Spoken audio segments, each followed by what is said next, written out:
In this channel, this is a general reading for collective your energy at this time.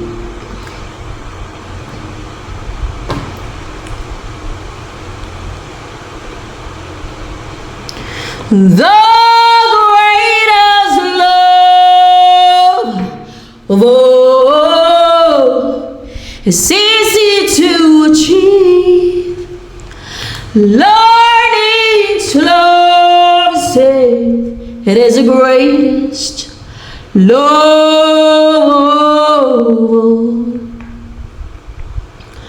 I decided long ago never to walk on anyone's shadow. If I fail, if I succeed, at least, sige na.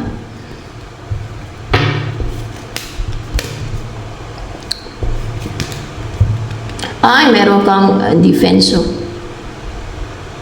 You and your ex-lover.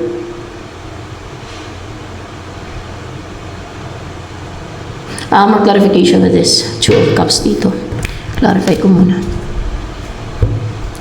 So this is your ex-lover na lumayo sa'yo, hindi nag-message sa'yo, ayaw kong kontakin. Ay, maging close pa kayo nito eh. Magkaroon ng union sa'yo. This is a collective reading, guys, no? Nag-aaway kayo nito eh. Ex mo to nag-aaway o may mga humaharang o may mga nakipag-compete kasi dyan, no? Nakipag-compete sa'yo o may nakipag-compete sa kanya, basta may competition. Pero kayong dalawa ang may-unite, magkabalikan kayo niyan. Lumayo to sa'yo, umiiwas to sa'yo kasi may mga kaaway, may mga humaharang sa inyong relasyon dati. Pero may-unite pa kayo niyan, maging close kayo niyan, mamuhay kayo ng peaceful na magkasama na. Alam niyo, yung harmonious yung pagsasama, there's balance, love niyo isa't isa, masaya kayo magkasama, ganun. May mga bitter lang talaga, no? Pero, you know, nakapaglagay ka na ng boundary, nakapaglagay ka ng defense para hindi ka na magawa ng deceit, no? Ng mga gumagawa ng deceit. Lumalayo itong gumagawa ng deceit dito. Kasi nakita niya strong ka, passionate. Lumalayo siya. Malungkot siya, guys. Na dahil hindi para sa kanya yung malaking offer ng person mo, yung gumagawa ng deceit na to.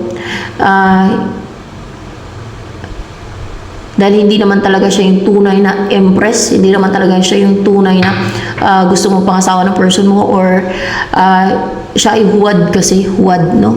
O fake empress, no? Ganon. At kung ano to, kung nagkaroon ng relationship sa kanila ng person mo, na-let go na siya ng person mo, nirelease na siya ng person mo sa buhay niya. Or, more clarification with the Four of Pentacles in reverse here.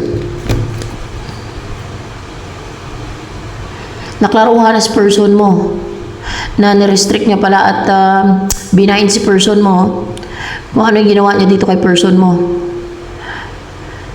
Hindi na din tuloy-tuloy yung ginagawa niyang mga deceit.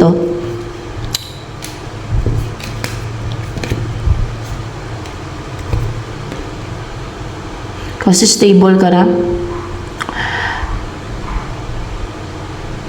Magkakaroon ng stability na kasi sa inyo ng person mo.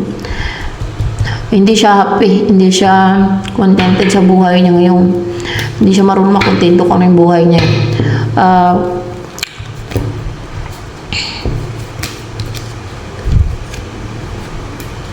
You are strong now. You will build a strong bond nitong person mo. You will be together and you will build a strong bond. Hindi na magtatagumpay itong mga kontrabida o maybe third party or kontrabida sa inyong connection.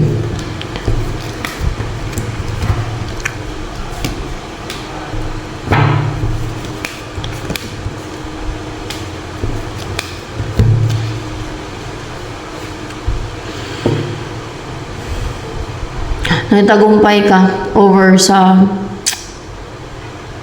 yung ginagawa nila na, ayan o, something na dark, pinajuggling, mga deceit nila to, sinenda ng demonyo o ano man yan, at parang inatake yung isip nyo ba, yung person mo. Ganon yung ginawa ng mga gumawa ng deceit sa inyo. Hindi sila nagtagumpay, kaya nagtagumpay, no? So, parang wala ng pag-asa itong magumagawa ng deceit na magsaksid pa ang kanilang deceit. O, isa ngayon ay hirapan sila na mag-send ng sinisend nila sa'yo, sa inyo ng person mo.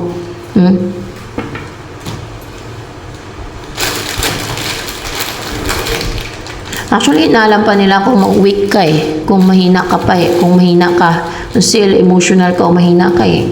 Inaalam nila. Pero napag-alaman nila na, ayan o, ano ka na o,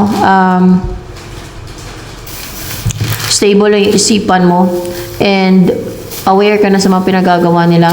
Ganon. Yan eh. At komportable ka na, stable, secured. Nanonood ba yan sila dito? Hindi daw. Kasi huwag na nating tirahin. Hindi naman pala nanonood dito eh. So, the sun. Nanonood, tirahin ko ng katotohanan naman. No? Katotohanan naman eh. Hindi naman kasi nungalingan eh. Doon tayo kukuha ng pantirada kung ano nakasulat sa Bible.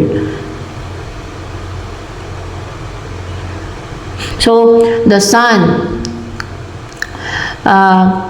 Maging masiyahin ka na. No? Magsimula na maging positive yung isipan mo, yung buhay mo, maging optimistic ka, maging goal-driven, parang sana yung personality mo, masiyahin ba, no? Active, energetic, and upright ba to? Bangga yun eh. So, yes.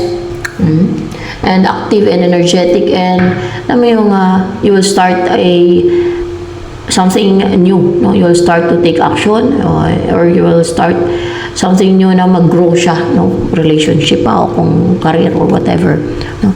And ito yung umpisa mo, there's collaboration na mangyayari sa inyo ng person mo, malamang.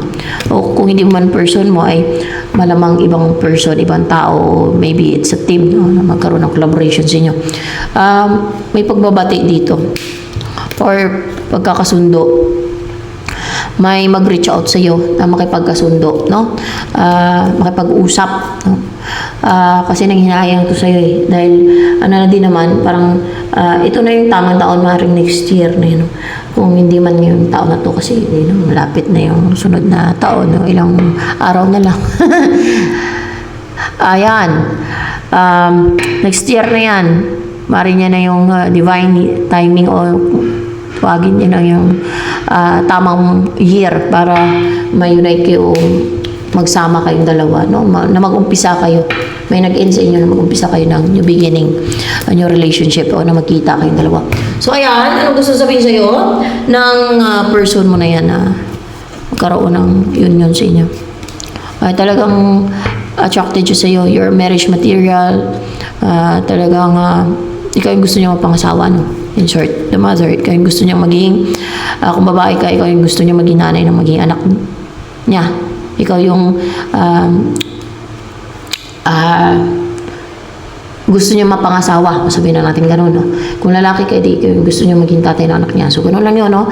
So, Queen of Water, emotional daw siya sa'yo, in love daw talaga siya sa'yo, ikaw daw talaga mahal niya, caring siya, affectionate siya sa'yo, nag-care daw talaga siya sa'yo, yan.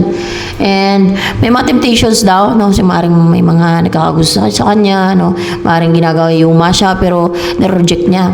Kasi nga ikaw mahal niya talaga yun. So, yan.